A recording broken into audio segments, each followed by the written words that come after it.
پیغمبر علیه السلام فرمایي چې کوم مال الله تعالی تاسو ته درکړی دی په دغه مال کې تاسو صدقه وباسئ ځکه الصدقه ترد البلا. دغه صدقات چې دي دا د هر قسم مشکلات تکلیفونو مخه نیسي.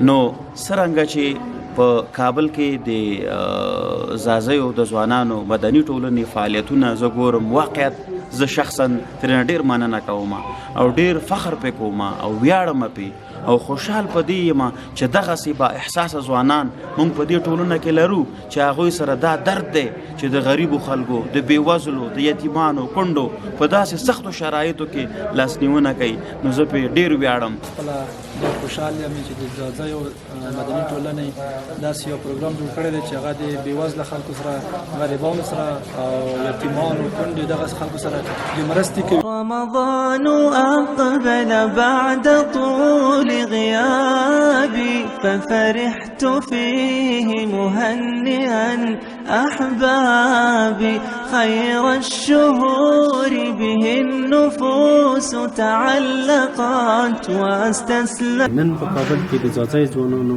مدني ټولنې له لوري د بېوزله کورنیو د لاسنیوي پروګرام د لړۍ په دوام کې نن د دې ټولنې له لوري یو ځل بیا د 200 بېروزګار اشخاصو چې د کوویډ-19 وبا له وجې خپل روزانه روزګار یا کاروبار د لاسه ورکړی د روژه ماتي پروګرام ترسره کوو چې د دې پروګرام مالي سپورټ د ون ایټ UK لندن لخوا شوی چې ته مننه کوو. د ون ایټ په سازولۍ په زمن کې کابل کې د ځاځي ځوانانو مدني ټولنې د کړي په توګه ډېر خوښ یم چې نن مو د تېرو میاشتو په دوام پنځمه برنامه نن بیا په لاره اچولې ده. انشاءالله موږ بیا نن 213 او 200 خوا و شاو کې غریبو کارګرو چې د کرونا د وبا له وجې کار له لاسه ورکړی دی موږ به هغو ته روژه ماتي افطار ډوډۍ ویشو.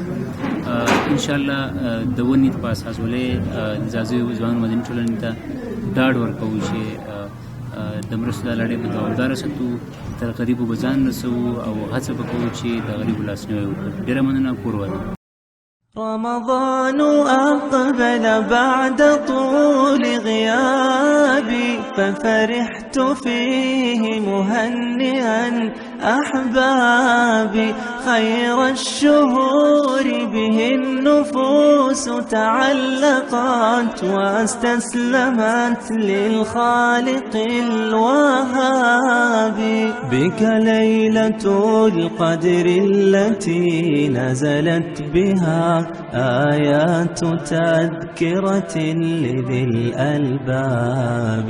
يا صائما للشهر محتسبا له بشراك مغفرة بغير حساب. بشراك مغفرة بغير حساب.